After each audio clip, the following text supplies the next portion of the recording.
Lights on, screens up, here we go. Welcome to Radish Digital's weekly show. Breaking down the plays, the pulls, the plans. Straight from the floor of the battle arena stand. Hey, hey. Every week we're talking power and plays. What just shook the game? What's setting the pace? From big time heroes to moments that matter. If it moved the arena, we're on it right after. From Valley Hit House to Radish Digital. News and highlights, yeah, it's all official. Debates, rankings, what's coming next? If it's Boba talk, you can check the text. Turn it up, settle in, let the breakdown begin. This week at Bo Jackson Battle Arena. Hosted by Slappy and Soothing. Welcome to the arena. Hey, hey, hell. I love What's it, Soothing. That is a great song. How long did it take you to come up with that song? That was probably 8 iterations. Wow. And I couldn't get AI to say boba. It would say baba. Yeah. And so I had to end up spelling it out like Bo, like the name Bo, and then B-A-H, ba, like a lamb. Yeah. You know, it also has a hard time with live versus live, which is understandable. Yes. But to get it to say, you got to do the LYV. But even then, sometimes it doesn't. I think what's really hard is if you don't catch those things and you create a song, you can love that sound so much. And then it pains you because I almost live with AI mistakes in my songs because I'm like, it sounds too good with the mistake. Like it never sounds as good as. No, fully agree with that. When I was making the Radish Digital the Christmas album, that was the big thing, was live versus live. Yeah. And I was like, and it was just one word in this, 2-minute song, but it would just piss me off to my core. And I couldn't find a way to get it fixed. Yes. Well, hey, so Soothing, before we went on, of course, it's I can't tell by your Smitholine clock behind you. I'm just kidding, but the plane looks like it could be a clock. Is that right now we're doing this live. So why don't you tell us, like, what's going on here? Yeah, well, Slappy was welcoming enough to allow me to have, a little bit of one-on-one here once a week, kind of talk about what's going on in Bo Jackson Battle Arena when it comes to breaks, what people have hit, what's coming up, what events we have coming up, as well as talking about the Discord League, highlights from that, playability on certain cards, different trends that we're seeing.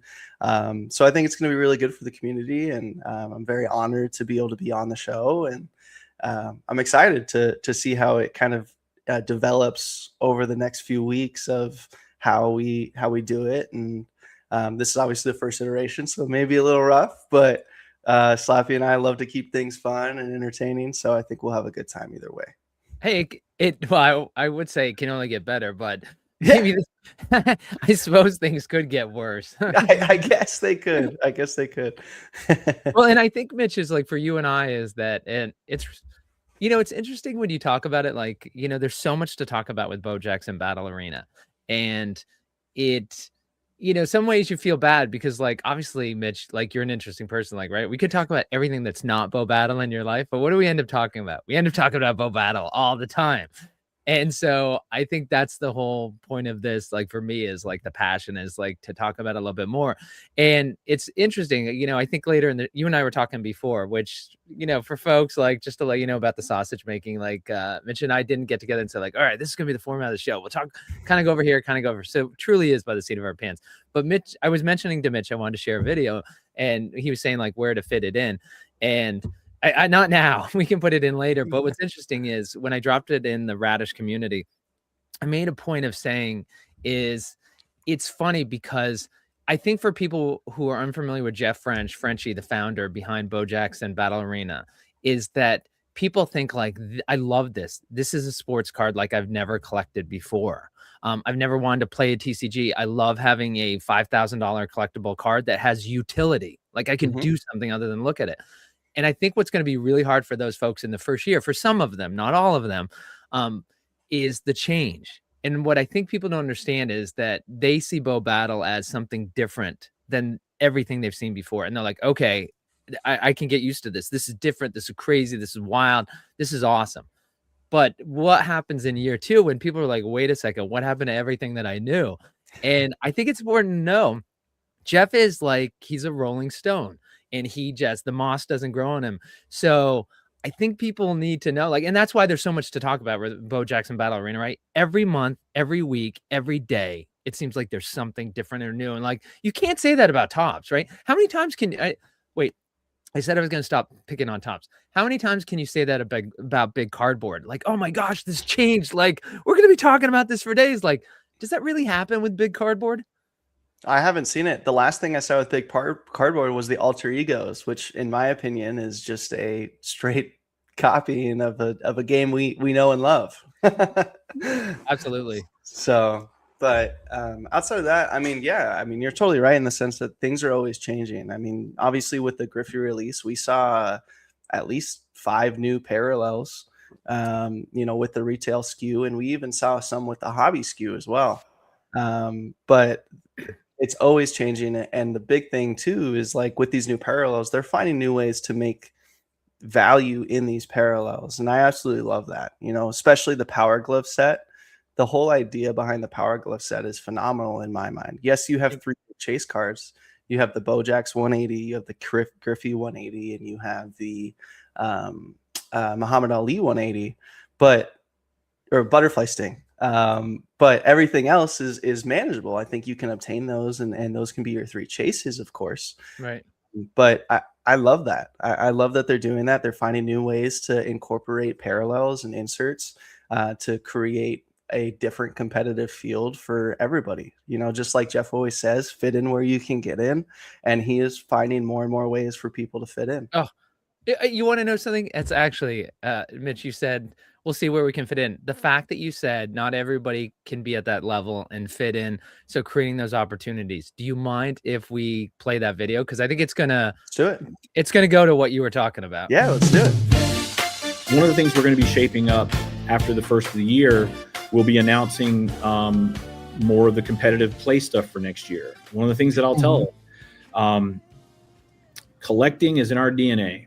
We want to make collecting part of the play experience.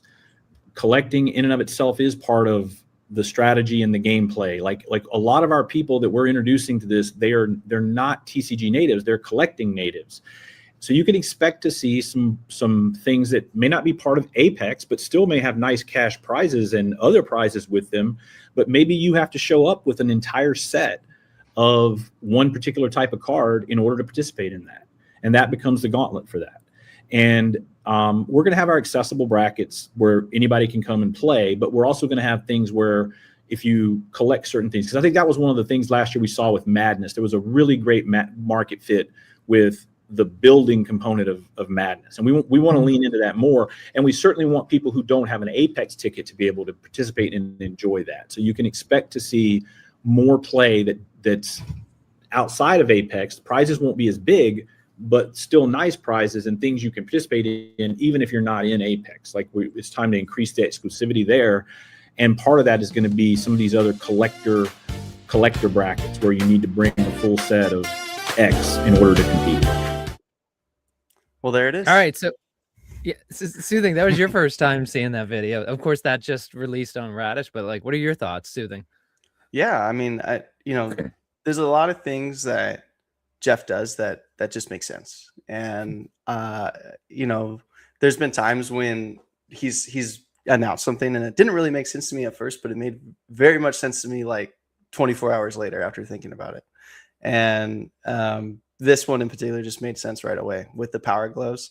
I mean, you're talking about a retail parallel, right? There's one in every single double mega box at retail level, which is accessible for people. I know that they want to use double megas for sealed play going forward. Like you're encapsulating this parallel, the Power Glove parallel in this retail SKU, which is more affordable than a hobby SKU.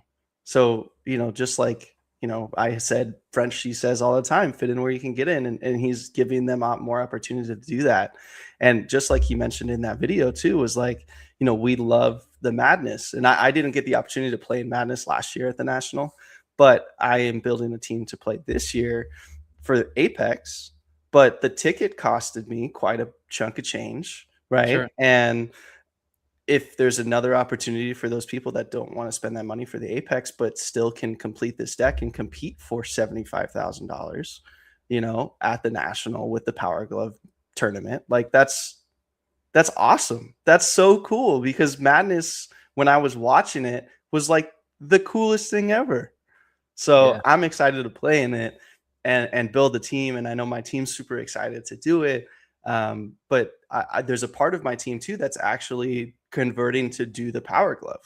Like they are currently fully completing the Power Glove set to be a part of that piece. I want to just give a shout out to the audience. We've got Joe is especially excited for you, Soothing, this morning. Bang, bang, back to you, Joe. Whiplash, good to see you there. We've got Petrarca in here as well, tuning in from Portugal. So appreciate everybody live in the audience. And of course, we're talking about Bo Jackson Battle Arena, sports card slash TCG. Now, that's a question for you, Soothing. It's interesting because some people take, right, there's different ways to play Apex, to play Bo Jackson Battle Arena. And what's interesting is, coming away from National, I was still telling folks who had been there since day one that the Apex Madness tournament was simply war. And people still were under the assumption it was plays, it was strategy. And I kept having to explain, like, no, that's just how that's what it was. And if you look at when you think about the genius of Jeff, is the war level gameplay for Apex Madness. It really brings the barrier down. So somebody who's like, you're a lot younger than me, I'm younger, but when you get those 60-year-old investors, 60-year-old collectors, and you don't want them to be afraid, well, they can play war. They don't have to learn anything. But the bigger thing I was thinking is, Soothing mentioned he wasn't part of Apex Madness, he was watching it. And to me, it's more exciting. Like, yes, if you're going to totally nerd out on the gameplay, you'll get excited watching two people play with plays. But 90% of people are going to say, when they flip over that play and they're trying to calculate, how does it impact, this card, their card, the power level, their power level, what power level were they at? And then this, and like, wait a second, this is for the big $100,000. Who won? With Apex Madness, you just flip that freaking card over and like, boom, like there's the. So, oh yeah, I mean, getting back to it, like you mentioned Jeff's decision, like you are single-handedly building up the playing side of Bo Battle Arena. But the simple war Apex Madness that's got to be featured at National, because for the average person walking by the Bo Battle booth, right, it can't be about plays when they're watching the tournament. Yeah, that was, that, like I said, it was genius. Like, I know that when the Madness tournament was announced, like way like before National, it was like, we're just playing war. It's like, well, what's the point of this? We're just playing war. Like, right. I can play war with a deck of cards, but like, well, okay, Morrow, all right. But like, it was so much more than that, because like when I walked into that booth and the Madness tournament was going on, and you had I forget who, I think it was Carter Boys, his kid had slapped a card down on the table and was just yelling and screaming because he beat the opponent by 5 points. It's like, that doesn't happen in war. I throw a queen down over a jack and it's like, okay, on to the next. But like, he was so pumped. Everyone was so pumped. Everyone was hyped. And then of course you had people like Cheryl Miller there, and you had, like it was just this Chauncey event. Billups. Yeah, Chauncey Billups. It was this event, and it was so much fun. And I think that really carried over that excitement. And it's going to carry it into 2026. And 2026, I think, is going to be even bigger. And it's just going to continue to go. And I think Madness is an awesome. Yes. And of course, my pen pal, Carlton Fisk, Hall of Famer Carlton Fisk, who is now my pen pal because he walked our Apex team out. Sorry, I had to throw that in, Soothing. Hey, love it. I hope you get a pen pal from this. I hope so too. Years. I hope so too. All right. Well, so Soothing, what's on your mind? I know I'm excited to ask you about what you talked about. You were busy about this morning, but what do you want to talk about? Well, I do want to talk about one thing, and I want to talk about supers getting pulled. And I know that we all kind of know, like, supers can come from any SKU. Obviously we had pulled a super from a jumbo. It was the Baldwin super. Bazooka had pulled a super from a jumbo. It was the John Smoltz super. But we had a new breaker in the community pull the Maverick super out of a double mega, which is a 195 power super, which is a massive, massive card. And to think that, out of a retail SKU, you have the chance to hit the top hit in the product is something that doesn't exist in big cardboard. That is only something that exists in Bo Jackson Battle Arena. And so to just think that like you can open up a blaster, like didn't the Super Bow 1 of 1 250 power come out of a blaster? Yeah, the non-auto. The I believe non-auto, so. Yeah. right? Yeah. I mean, I think so. Yeah. you hit that out of a $40-$60 blaster, and you didn't have to go buy a $3,000 jumbo. Like the jumbos, of course, are cracked. Like we've seen that, especially with Griffey. You're seeing like 10 to 12 featured heroes. And yes, I am still in jail. I still have not pulled a super myself. And so it's a little heart-wrenching for your voice soothing. But it's coming. I fully believe it's coming. But yeah, I mean, that's just one of the other things too. The like spread of hits. Of course, you have your hobby hits. You have your grandma's linoleum, and then retail. You have your great grandma's linoleum, and we do our grandma show, and adding great grandma's linoleum into that grandma's linoleum grandma show is amazing, and we love it, and it's super fun. But just to think that I could open up a blaster and pull a card that has $100,000 bounty on it's crazy. Right. Well, that's why looking at the original, of course, for folks who don't know that Frenchie has the worst luck when it comes to bounties. Before there was Bo Battle Arena, there was Home Team Heroes, and there was a bounty out. Of course, Frenchie being close to Atlanta is a big Atlanta fan, and there was a huge bounty out for Acuna, and it could not get hit. And like, I don't want to go through it. Like he took steps to literally put everything into everybody's hands and it still couldn't get hit. And so the Bo Jackson, of course, Bo had famously said he wanted the original, the Alpha Bo 1 of 1 auto card for his grandkids. So he was offering, hey, bring 3 friends, come golf with me, spend the day with me, and I'll treat you guys to golf. And normally at charity events, that goes for around $100,000. So the offers to whoever hit that were close to $100,000. It basically was $100,000 bounty that Bo himself was offering, or you could just take the day with Bo.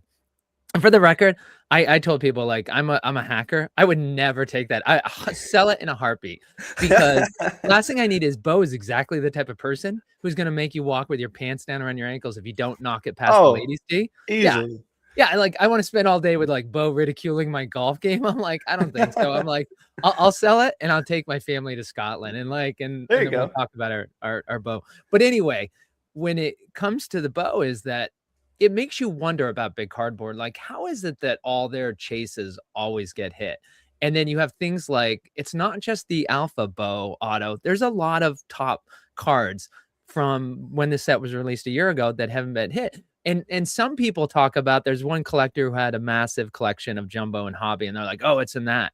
But I don't agree. And like you're saying, Soothing, is there's one stinking pack sitting on a store shelf in Dubuque, Iowa, where there's happens to be no Bo fan who knows that store that's only open for 3 hours a day actually has some Bo packs, and it got shoved behind another box. Battle trainer kit. That's my theory. Yeah, 100%. I think I would love to get, I know Eric S is busy from the team, but I've heard from a number of people, they'd love to hear how that works at the factory. Like, how do they take those bangers and like, how many workers, like, is it the manager? Because obviously one of the hard things is if you're a worker at a place like this, you got to know, like, you're touching a card that's worth $100,000. So does the general manager of the printing shop, like, does that stay in his office and he goes down to the floor at one point and he's going to insert it? Like, I would love to know, how is that so random?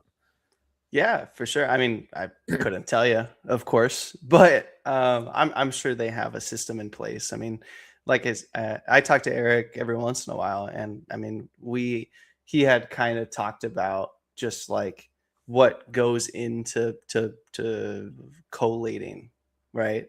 and just the like in-depthness of what he had said to me was just, it was beyond me. And so, I mean, they definitely have a system in place to get it out there and to make it to where everything's possible to be hit in every SKU. And so, just going back to the blaster, even to the BTK, like if you guys don't know what a BTK is, it's a battle trainer kit. It's from Alpha. It came with a single booster pack, and then it was the starter kit, right? And so that single booster pack, that the running theory is that the Bow 1 of 1 is somewhere in one of those battle trainer kits in my circle. Hopefully it's not the one I have still sealed. Well, let's open it right now. No, I'm just kidding. I can't get up to that floor. But according to Hen ruined it for me. He's like, and he doesn't even have it anymore, but he was keeping one of everything. So I have one blaster, I have one booster, I have, jumbo, I have hobby, I have the trainer kit, I have I call them the macadamia nuts, the N24 box. I mean, it does look like, if you've ever been to Hawaii or someone comes back with those macadamia nuts, it's like, it looks like that. So I try to keep one of everything sealed. So hopefully it's not there. And that's what's really hard, right? Is that there's a lot of, this is a collecting community. So there's going to be a lot of sealed that's left. I know not everybody's capable of doing it, but for those of us who are, and just for the record, everything behind me is going to, this stuff's going to get cracked. I don't have time. I'm behind on everything. Well, let's hope that we see another super in one of those. Yeah. Yeah. But I guess I'll talk about the other thing that happened today. We launched the season 2 of the Discord League, which was awesome. Phenomenal launch. All the games are scheduled now. Everybody knows kind of who they're playing the first week. We had 83 people sign up, which is awesome. Yeah. It's awesome. We had 62 people sign up in the official league, and we had 21 people sign up in the beginner league. And then, Of course, after I launched it, I had about 3 or 4 messages from people. Oh, I forgot to sign up. Oh, can you still add me? And, I wish I could. Got to keep a very strict scheduling now when it comes to the Discord League. So, yeah, right. Yeah. But yeah, I'm super excited. And the pricing with it, the support that Boba is showing to us is phenomenal. That's how they're feeling, the people you're not letting in. No, I know. Hey, but you want to know, everybody who's in and is hoping to, they followed the rules, they get in on time. I want to say life gets busy, but people met the deadline. And so for those who are already in, you know what they say to you, Soothing? Because that's the hard part. You want to be community oriented, but on the other hand, you're like, I want to win. And now let me ask you this. Did anybody who come to you late, some real players in the community? Were there any premier players who missed the deadline that you can think? Yeah, there wasn't. Well, of course, Mario in the chat, since he's in the chat, he's a premier player. I'm not going to say he's not a premier player, but yeah, he missed. But the one of the guys who I wasn't quite sure, because it was coming down to the last minute, was Mr. Galileo. I messaged him. And I was like, dude, like, I don't see your name on this board. Like, are you planning to do it? And, he's very busy, of course, but he ended up getting in. But as far as big players, most of the big players are in.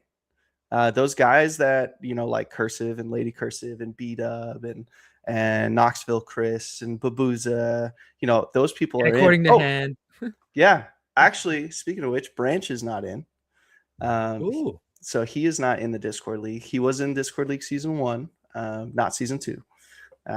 That's the only one I can think of off the top of my head, of course. Yeah, not to put you on the spot. Like, the hardest thing, folks, I just want to say is that I'm asking Soothing here. Well, he's trying to think about the show, think about everything, and he's got 100 things going. So last thing I want to do is, like, obviously there's some great players, and like, you forget stuff when you're asked live while we're recording this. And of course, just a reminder, this is TWIB, This Week in Bo Jackson Battle Arena, with Soothing. And we're doing this. This is the first time we didn't really talk about it, because we just want to see how it went, see what works and doesn't work, which, by the way, would love your feedback.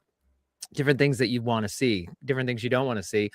Soothing is like, not to segue back for a second, but you kind of see this as just, there's so much to talk about. Like, and let's get back to the league in a second, but talking about the league, talking about the content we just dropped, where Frenchie's making it sound like there's going to be more just than the Power Gloves. There's going to be other things that they're going to be doing tournaments around. So you don't have, they're going to be Apex, they're going to be spec tournaments with serious prizes. So it sounds like all those, you know, parallels you thought weren't going to be that special.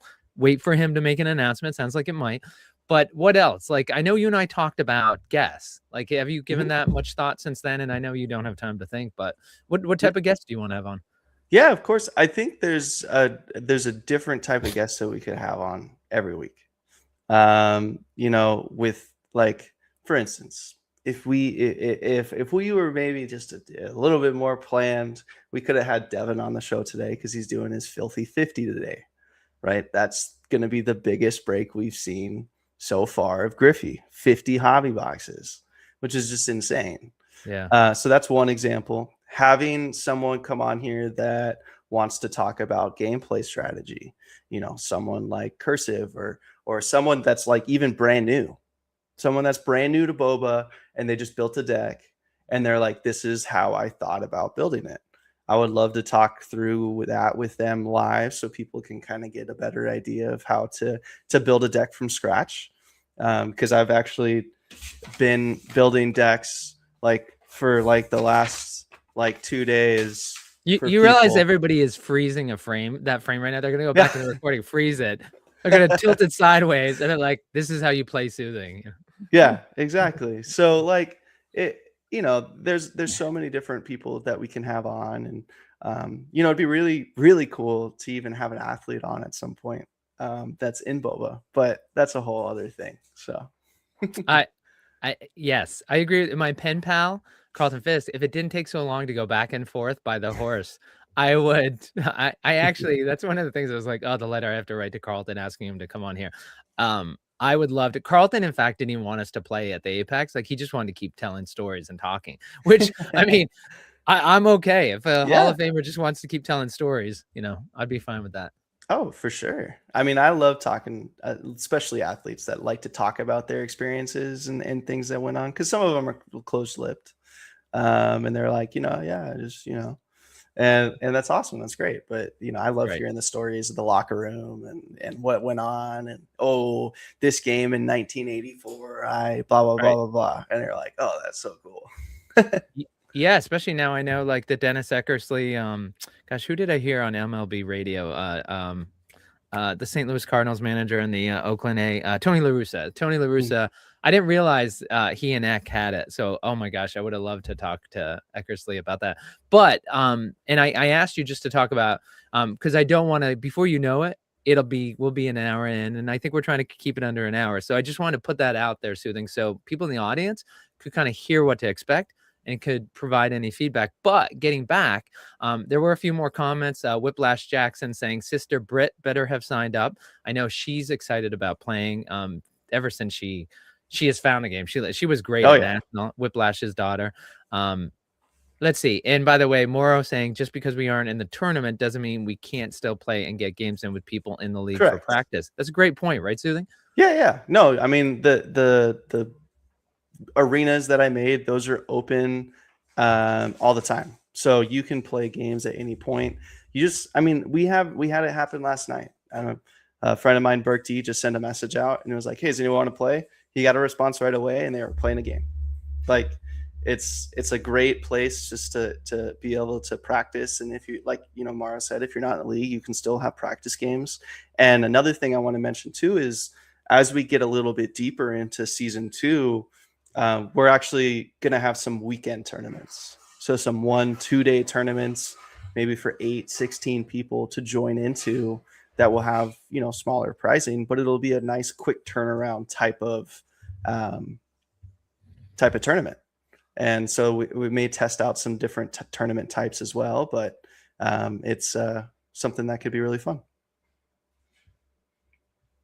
Yeah, I think that's exciting. Getting it. I think weekend tournaments is great. I think that's the hard part, is that, and how do you combat this, by the way, Soothing? Because, you know, there was a famous book a while ago, Why We Bowl Alone. And in the old days, people would be in a bowling league incredibly for like 32 weeks. Like, can you imagine people today Soothing, committing to every week at this time, I'm going to do something for 32 weeks, and you have to drive there. That's not just, that's not turning on your computer like this every week. This is like driving somewhere. And it, of course, it's famous about how our society's changed. So, Soothing, do you find that when you're trying to craft it, it's kind of hard because to a certain extent, if you give wiggle room and you say like, hey, you got to get your match in this amount of time, if you give too much time, right, then people will procrastinate and then they end up missing it. But if you say, like you're Valley Hitouts, like you're like, hey, this is sudden death. You got 10 seconds to put your price in this. Like people are on it. Whereas if you're just like, hey, at some point we're going to do it, people miss it later in the break that they're like, oh crap, they sold that spot. I really wanted to do it, but they lose focus. So to a certain extent is what you're thinking with the Boba Online League is like allowing people that much wiggle room, but then worrying that they're going to forget about it. Well, I mean, my thought process when starting the first one was like, everybody's busy. And I would say most of us have a day job. We're working and then we go home to our family. Like I decided to make it just like a football season. You have a week and then it goes to the next week and then it goes to the next week. So you have 7 days. So Tuesday to Tuesday is your time frame for playing your first week matchup. And then of course, going into week 2, Tuesday to Tuesday, and so on and so forth. And, I found a lot of success with that in season 1. Of course, to your points, people procrastinated, but I was lucky enough that the Boba team was going to offer a participation-esque award to everybody. So if you actually complete all 10 of your matches within the allotted time, which is 1 week, you get a cyber pack, which was only something we could get at the National previous to this. So now they're making their return. So especially for the people who just joined during Griffey, now you have an opportunity to get a cyber pack for absolutely free, other than time commitment and playing the game and learning the game that we all love and love collecting. Because if you're in the Discord league, I know you love Boba. So I'm excited. And there's so many new people learning to play. I have questions in my DMs every single day about certain play cards, about certain, how they should build decks, like all the time. And I love helping people. It gets a little overwhelming when I open my phone in the morning and I got 25 Discord messages, but I make my way through them and we have a good time. But yeah, I mean, the prizing is ridiculous. The top 12 prizing, the first place prize. I mean, come on. An all expenses paid trip to the National play in the Apex tournament without a ticket is absurd. I mean, talk about something to chase and something to compete for. Doesn't get much better than that. It's almost like a regional tournament. No, I think people look back maybe in 2 years and they'll talk about they'll look back in a couple of years and they'll talk about how incredible it was. A famous story is the first Winter Brawl, the first regional tournament for Bo Jackson Battle Arena, was actually held in Columbia, South Carolina, near the mothership for Bo Jackson Battle Arena. And at the time, there were 16 slots for this, and the winner got a Bo ticket, got a Bo 24 ticket, and also ended up with the championship mat. And they didn't even fill up all 16 spots. Like people weren't willing to like drive to Columbia like at that point. And my son and I both did it, and it was great. We went over and we entered into it. And then I told, I'm going to give Troy a hard time. Everybody knows T-Roy, is that I told him and his wife, I was like, don't leave. I'm like, just don't leave. Like with Frenchie, like you never leave the stuff until they kick you out, because there's always another shoe that drops. So when the first one was wrapping up, Jeff walks around with, I can't remember, I think it was a booster box that he gave around. He walked around and handed everybody a sealed booster box and goes, okay, we're going to play another one. And you get to construct your deck, sealed from this. And there were, I think, 8 of us that were left. And he goes, and I'm going to give another Bo card for whoever wins this. So it's like the restaurant had kind of cleared out. There's like 8 of us and we're playing for a Bo card. And actually my son came, it was him and one other person. And my son, it came to it, Yo-Yo, my son and I, we were 3 out of 8. And we're like, we can do this. And like, at least my son made it to the finals. He did not get that. But the point is, you look at this opportunity, Mitch, like for this trip is like, what do you think the dollar value is on the top prize? I mean, if you think about you have, first of all, your travel expenses, right? So, your flight, the hotel, all that kinds of stuff, your entry into that. So up to $2,500. But like, I mean, you get a blast box for competing in Apex. I mean, what do we value that at? And it's the one that the ticket holders get as well. So we saw one sell on eBay for $9,000. And then, but what's the estimated value of getting to play in Apex and possibly winning a cash prize?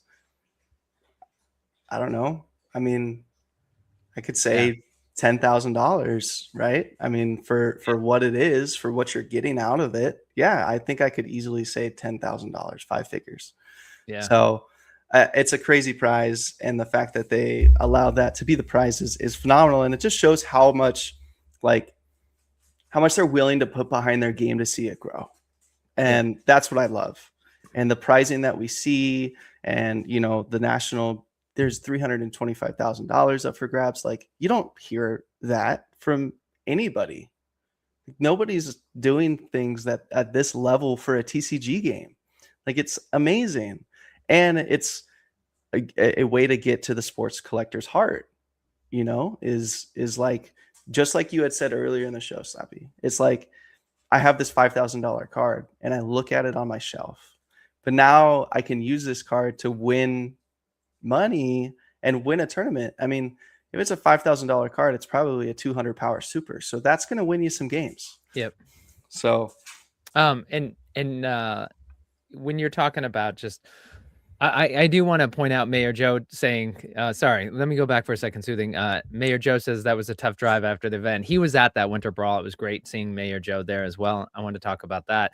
Of course, him blinging out and Soothing, when you talk about, being able to take that card and win events. Of course, Troy, that was the first, I would say Troy is the first person who he had all these cards, like he was blinged out, like, and he was just showing everything. I think probably he was the first person to have a massive collection outside of Branch that he was showing around. And again, right, you don't see that with collectors of other big cardboard. Like, they don't keep it on tags that they're walking up to the even if there's no game, like, don't keep it on tags like they're showing it like this, right? It's in a box that they're walking around the show with.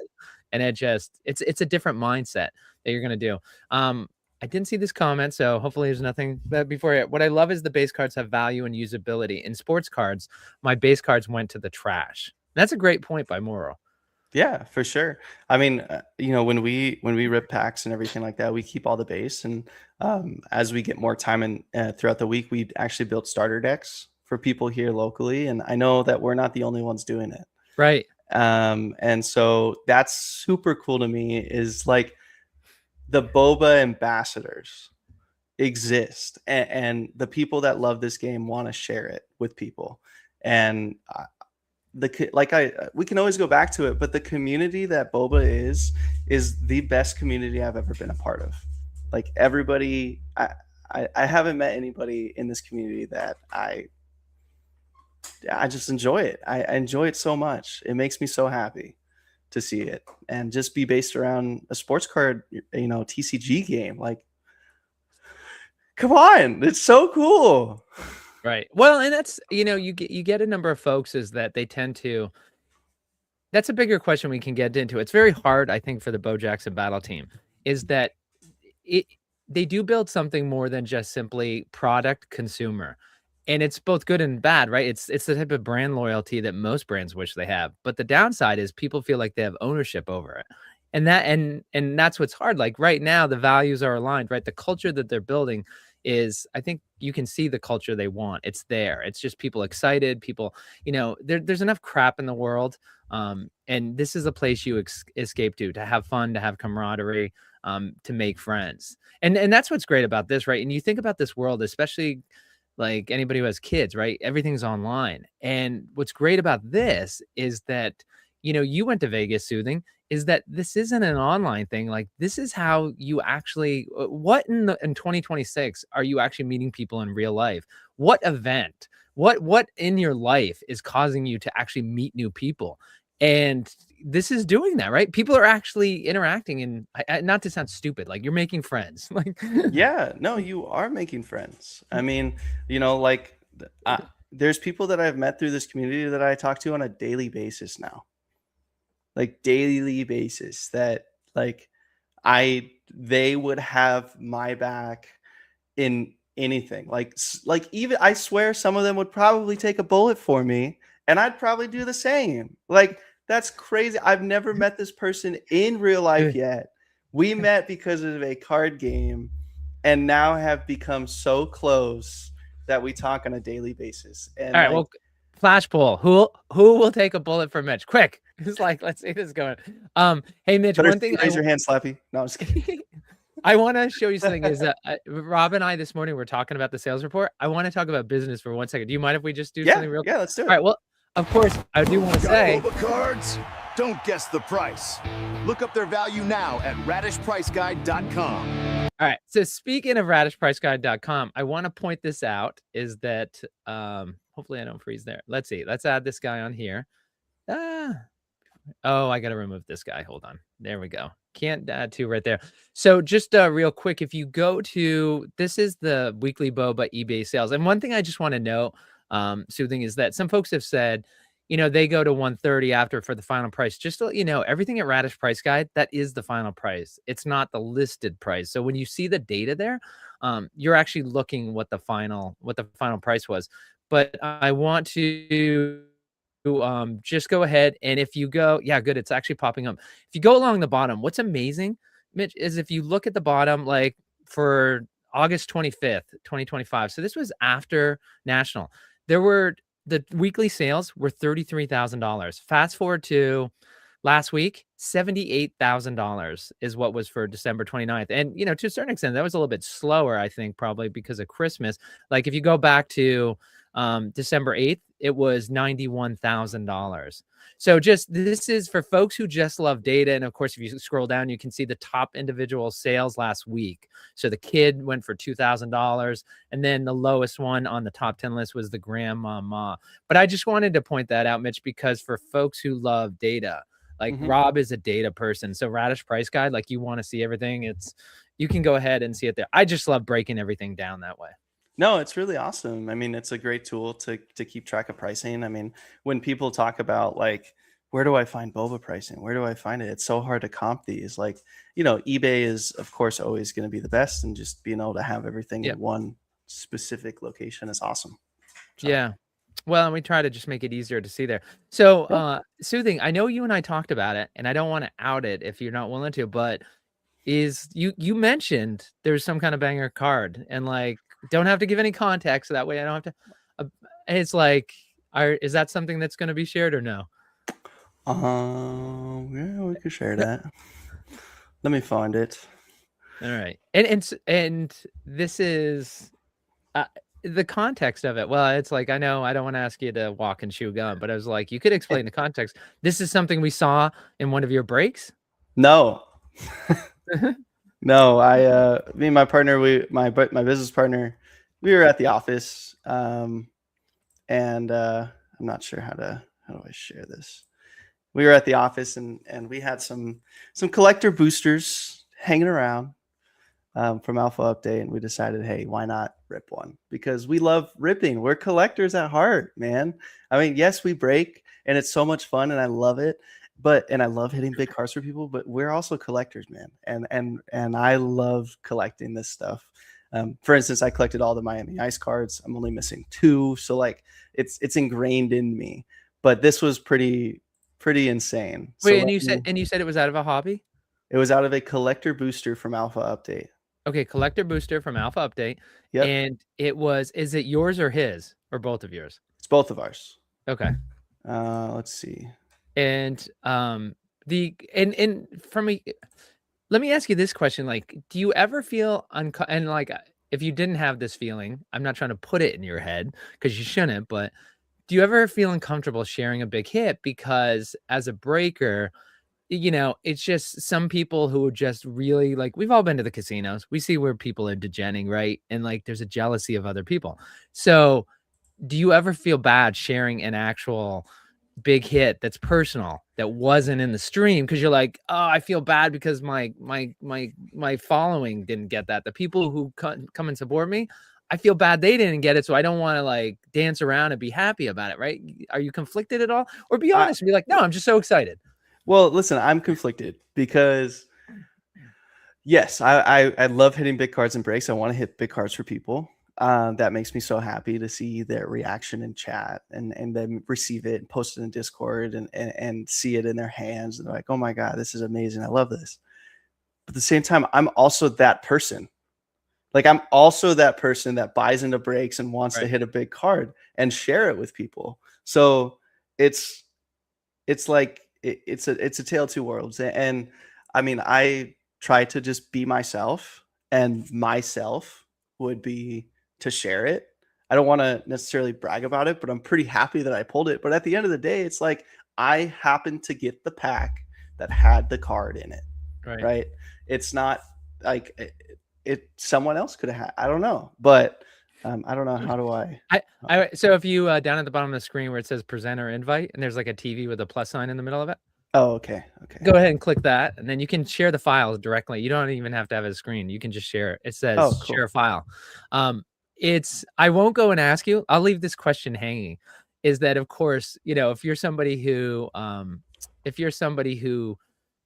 breaks, there's product you get, you know, you buy a lot, you have an allotment, and it can go towards breaking, but like, you know, it's understand there'll be some slippage, you know, maybe you take a box off, like, cause yeah, you're bored. Like I don't know, Cursive talks about like, or was it Cursive? Somebody was talking about like, yeah, we just had to rip it, like when we were backstage.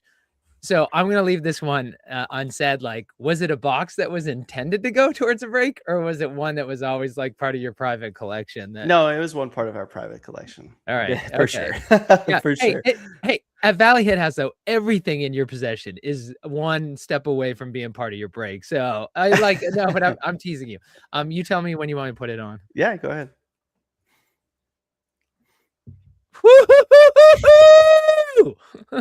Pretty insane. So I you know, it's funny when you peek the cards and you see the bat, and that's the only card you know of that's got a bat in it. But yeah, Bojack's Hex Auto 1 of 10. Oh my God, what are you guys gonna do with it? That's going in an Apex deck, baby. So definitely not for sale. Nope. That is going in a deck. What would you estimate the value at? 11,000, 12,000? 5 figures. Put it at that. Yeah. All right. Sure. So if you're saying it's going in a deck, if somebody offered you $100,000 for it. Okay. So I mean, yes, sold. Okay. If somebody, well, let's go at 50,000. You're telling me at 50,000, you're not selling that. I would probably sell it at 50. It's 1 out of 10. All right. Yeah. And I'd say 25,000 is still like, it's under 20 where it gets questionable for you. 25,000. Are you selling that? It depends on who it's going to. Ooh. Okay. And so depending if you still have those people in mind that you'd sell it to, if it's $18,543, would you sell it then? Probably not. I think that like cut off there. I think it would need to be an offer of upward of 20. And that's, you know, it's because I don't want to sell it. I want to keep it. Like I said, I'm a collector, man. I mean, that's like the coolest card that we have. So I love it. Yeah, the tank top. I know. Yeah, go Suns, baby. Valley up. Oh my gosh. I'm going back up the wrong way. Look at everybody's reaction to you. Oh man. Pegasus. I love, by the way, is that I know like none of us want to sell, but like the reality is there's always a price point. There just simply has to be. Like there's not a card you have, like if I gave you $1 million of any bow card, you wouldn't be able to sell. So my favorite thing is to get it down to a number that you'd be willing to sell. But I will say this. So I hold a Joe Theismann 1 of 1, the super auto Joe Theismann from Alpha. And it's funny because when back then when the community was much smaller, and it seems like everybody hit you get a super, and But people who would sell it, I thought to myself, I'm like, what's the point of doing all this? Like, if you're not gonna keep like one of the Grail cards of the set, and like to me, having a super is like even the least desirable, hero it's still a super. Right. And this is a game we're playing, whether you're collecting or you're actually playing the game. And if you're not willing to keep a super and you're just gonna trade it away, I understand people are building like, you're talking about your ice set that you were building. That's a little bit different, like, to get to that. Like, I could see that. Like, are you gonna keep your ice set forever? I can't see why I wouldn't. Yeah. I mean, Yeah. unless I offered you $1 million. Well, sure. And if that offer's on the table, Slappy, I'm good to go if you are. Oh, congratulations. So tell us about when you guys ripped it. So first of all, you ripped it, right? Not your partner? Mhm. Yep. So you own 60%, he owns 40. Yeah. So did your hand shake at all? Or like, did you like when you were trying to put it into like Oh to my protect goodness. it? Talk that? about shakes. I mean, I was the whole time. Did you put it down the right away, or did you in your hand, like, did you have sleeves ready to go while you guys were ripping? So there's a video somewhere. So we were at our new studio, which is a card shop, and we were in the front card shop, and they have a 360 camera there. And so I've asked them to get that video. But basically, the card was in my hand. I peeked the right side, was like, oh, it's a numbered auto. Sick. Saw Hex and then the baseball bat. And I threw that card down, ran through the entire card shop and ran back. And the guys that were doing the card, at the card shop, I'm introducing them into Boba. They're getting really, really excited about it. Yeah. But they were like, what? And Yeah. I like slipped the card and I lost my mind. Adam lost his mind. We were flipping out, it was so much fun. And so I'll have to figure out to get a way to get that video. Yeah. Oh my yeah. gosh. I cannot wait to see that video. But it was crazy too, because like the guys at the sports shop, they're mainly Pokemon guys. And so when I showed them that card and they're like, oh my goodness, like what is that worth? And I was like, at least 5 figures. Their mind was blown. Yep. They're like, what? And speaking of being mind blown, I was on TikTok the other day. And I used to buy into sports breaks, and there was this one guy who I used to buy into. I'm not going to name any names, but I went into his room and he said, what's up to me? And I told him kind of what I was doing. And that was the day that I hit the Bojacks. And I was like, yeah, like today, dude, it was awesome. Like we had a great break. And then we decided to rip open a box and we hit this, 5-figure Bojacks auto card out of 10. And he's like, that's a bunch of BS. That Bojacks card would never go for 10,000. If you were to go get a flawless 101 logo auto of Bojacks, that card would maybe be 3. I could never see a Bojacks card being 10. Yeah. And like just like the negativity. And I was like, dang, dude, like it's crazy. First of all, it's crazy the difference of attitude from the Boba community to the sports card world. And I think that a lot of people like leave the sports card world because of the negativity and come here because it is so positive. But yeah, just like Steve said, they don't know Bo. And it's just crazy. I mean, it's just parallel, right? Did you ever see it was some folks were sharing it. I felt like it was end of year, but it wasn't end of this year. I don't know. Maybe it was back during the national. Excuse me, when they shared the sale of the Bo non-auto versus some big cardboard Bo card. Did you see that where somebody did like an Instagram reel about it? Why that sold for 20,000 and this one sold for like, yeah. And it, because people were trying to understand this, but at the end of the day, collecting and valuation is about, it's whatever somebody's willing to pay you for that. For and sure. it is fascinating to me. Like I look at card values, like I love collecting, like but I'm much more of like when I was a little kid I collected baseball cards. I've never been way into it like some folks are. And it's interesting, right? The Bo battle is kind of merging folks who are kind of amateurs like me, and then folks who are like have been going to the National Card Show every year and they have their steel case and they know everything what to do. And I'm getting there. I have my steel case now. But it's interesting because when I look at, when you think at, the 86 Jordan and different cards like this, and then you start looking at some of the valuations on the Bo and like compared to big cardboard, and the Bo collection is increasing in value at a much greater rate. In fact, you know what's really funny is I was going through at radishpriceguide.com, we have sealed price, and it will Mhm. show you it's sorted by the last sale. And so, of course, there's a bunch of alpha products sealed that hasn't sold, obviously, in a month because there's nothing out there. But there was something like, oh, there was the Big League Chew box, which was a national exclusive from the alpha update. That's where you got the 25 ticket too. Yeah, yep, and you could get the 25 ticket. But with the Big League Chew it was $200, and when I looked at the sale that just took place, it was $400, and my reaction was, "Huh, that's actually a slow grower." I'm like, "That one's only," and I honestly, my reaction was, "It's only $400." I'm like, "What's wrong with this? It's only 2x in 6 months." Yeah. So, well, actually, excuse me, 4 months. It's only Right. 2x in 4 months. But I mean, soothing. So it's in some ways you can say like, and let's be honest, this is not financial advice. There could be a bubble, right? We all remember tulips. Like for those of you with your Dutch relatives, remember the big tulip bulb balloon that happened. But it's also possible. It's a new paradigm, right? This is different, right? Because this isn't, there's no greater value. You were talking about hitting these. We started the show and you were talking about hitting these monster cards to packs that are accessible to everyone. There's no greater value in sports cards than Bo Jackson Battle Arena, period. But the bigger question is like, it's hard to compare it to sports cards because it is sports cards, but it's TCG, it's entertainment, it's community, it's something different. So I don't know what that's worth, but the market's telling us it's worth a hell of a lot more than what big cardboard's offering.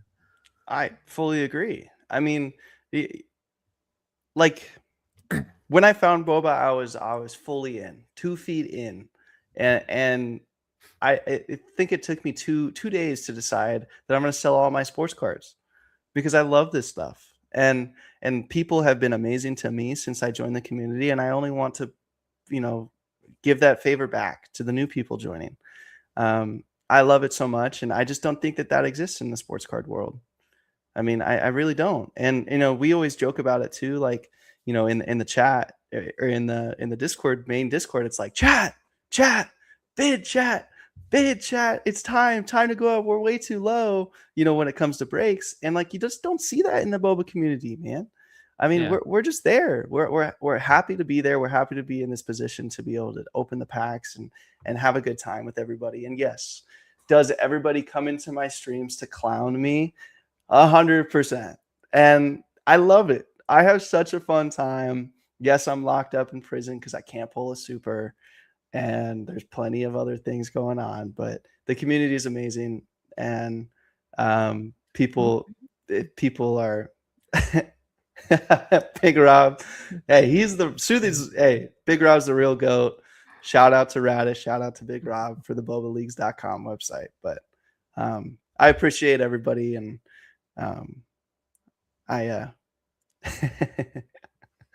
By the have a great way, day. I do want to say one good comment from Joseph that he got in there where he said, I think that people mistake value for liquid value. And that's a great comment because, of course, the card that you were just showing that we had up is that one is, let me get it back up there. When we talk about it's a 5-figure card, is that can you liquidate it today for that 5 figures? No, you couldn't do it right now today. Well, actually, I think you could. It'd be low 5 figures. I don't think it's something you'd be happy with.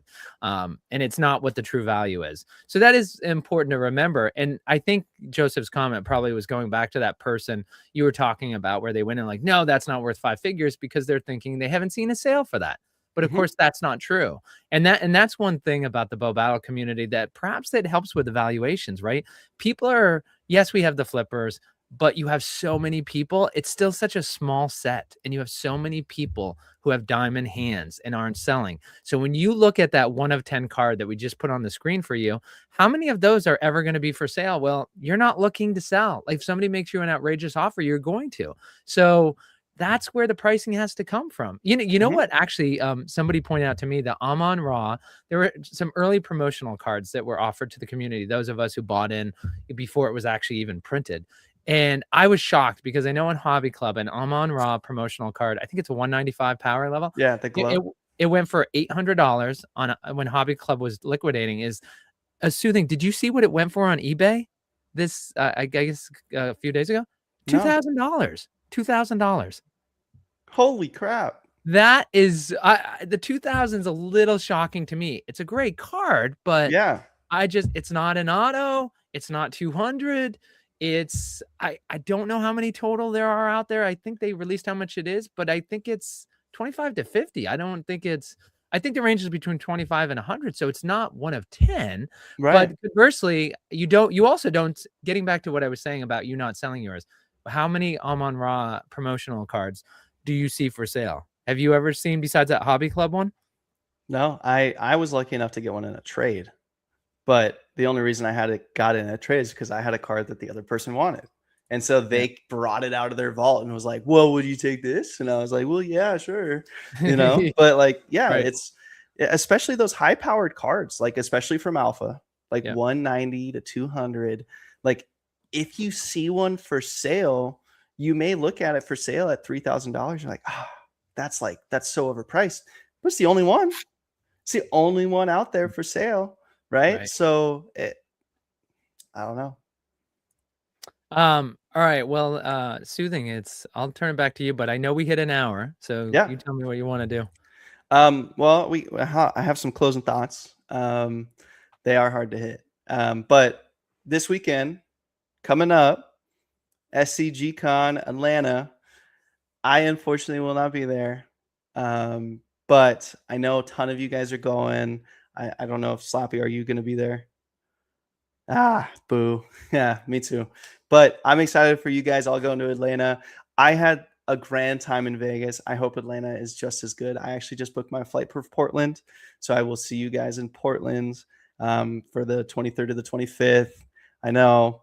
But I wish you guys all the best of luck in Atlanta, in the sealed and in the spec. And I'm shooting for my Team Valley folks. Though we don't have our jerseys yet, we are still one.